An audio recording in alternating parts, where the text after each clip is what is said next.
Hey, what's going on, guys? After recently reviewing the SNAA Knights of the Round Table Percival model kit, a lot of you guys recommended me to try out some of the other ones in the BE line, the Beyond Exquisite line, and so today I'm going to be checking out the Tristan here, which is a fairly recent release. It's not like it's very old.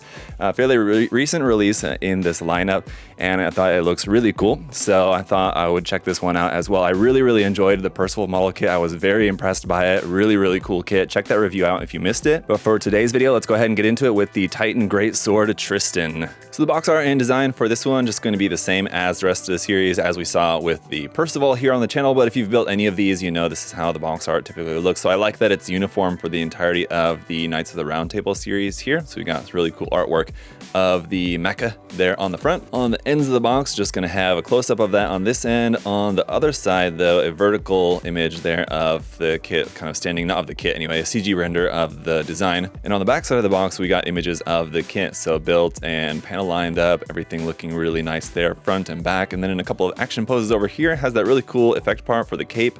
Obviously, the big sword there is going to be the main thing. Here's a picture of what the inner frame looks like there, front and back. So as we saw before with the Percival, and again, if you've ever built any of these, you know that even though it is in a smaller scale, sort of like between 144 and 100 scale, like compared to Gunpla, they do have a very nice detailed full inner frame. So very cool. Anyway, on this side of the box, here's another photo of the kit in a different action pose there. Some line art here on the top. And with that, let's go ahead and dive in here, check out the contents.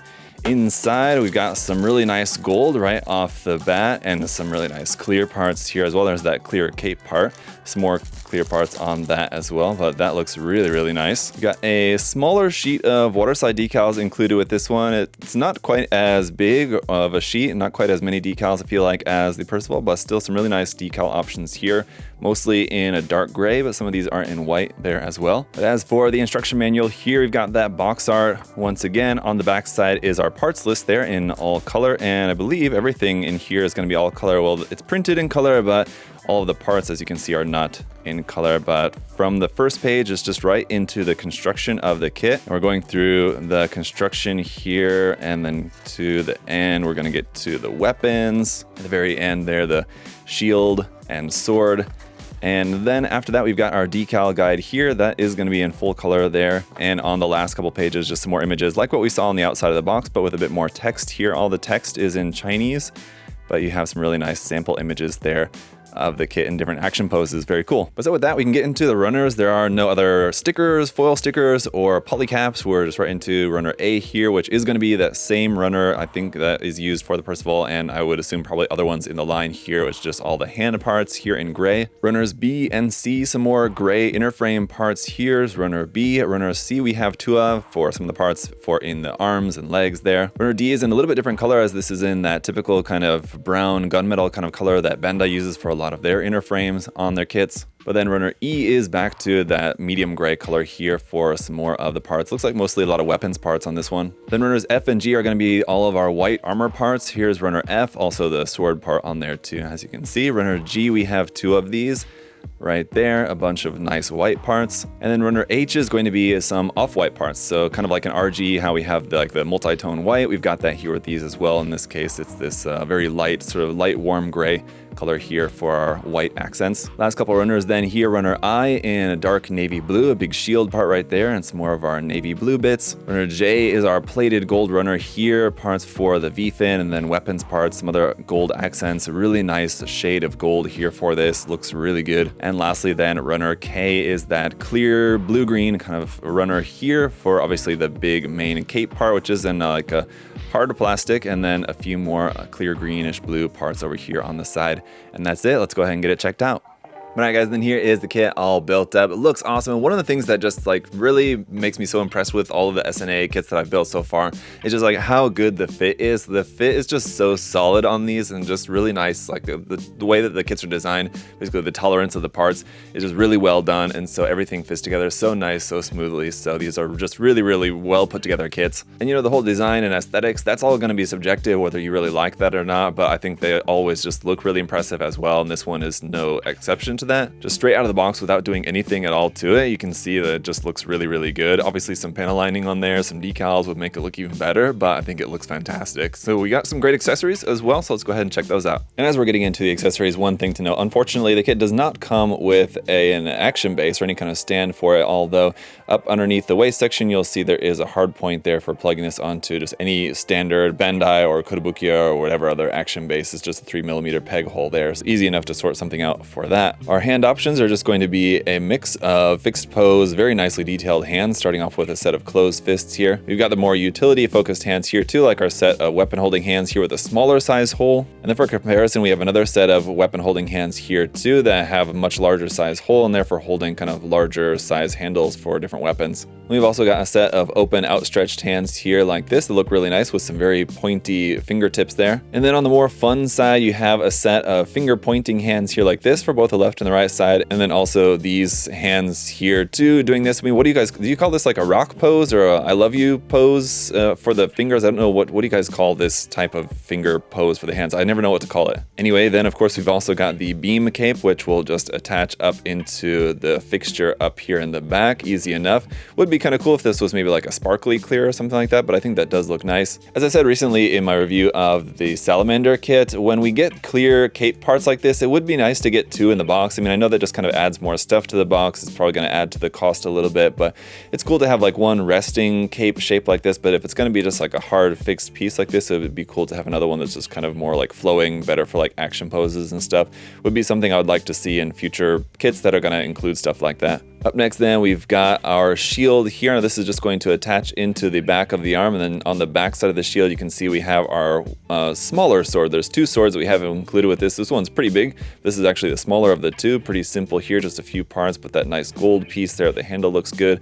I do wish that they would start putting these blade parts in like a molded silver or like a plated silver or something like that. I think would also look nice. I don't know if we've seen that in too many of these kits yet, but obviously we have the plated gold, so we know that it's something that could be a possibility. But really nice detail here on the back, and then just that part separation of that navy blue and the gold here on the front looks really, really nice. When not attached onto the forearm, if you take off that connection piece, you can actually plug on this little adapter piece here. And then if you go around here on the back, you can see this can be stored on the back when not in use here like that. Lastly then, we've got its big sword, which does look really, really nice. Again, with that gold, we got some of the clear blue here near the handle as well. It is going to be rather tall if you compare it to the height of the Tristan itself. It's well over the head height there, coming in at about 18 centimeters in total height or length, I guess. While we're on the subject, just for you guys' reference, in terms of height of the Tristan, it's coming in at about 15 centimeters, which is somewhere between 144 and 1/100 scale when it comes to just like kind of comparing this to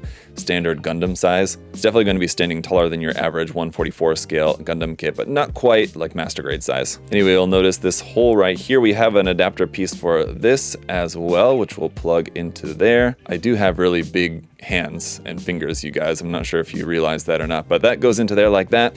And this can similarly be stored on the back when not in use, just like that. And as you can see, when it's kind of off to the side there, I think that does look really cool with that massive sword there on his back with the cape and the shield and everything. It's going to look really good, but let's talk a little bit more about the kit here before we try out some poses. One thing to mention here on the head, the eyes are in that plated gold. I like that because I think it shows up better, but you do have the part for the eyes in just clear blue if you prefer kind of traditional clear part for the eyes.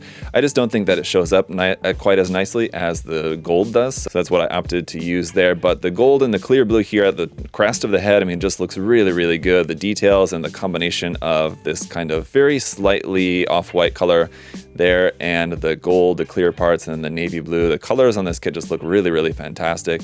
Details like this gold for these little thrusters here in the sides of the shoulders, this part that can move up and down there like that. Here on the front of the chest as well, this sort of almost looks like a sort of owl or eagle kind of motif, I almost feel like here, with like sort of eyes, and with this gold lining here on the front of the chest with those vents, again looking really nice. You don't really have like normal front skirts, we have these kind of pieces here, but those do have articulation to be able to get those out of the way when moving the legs around.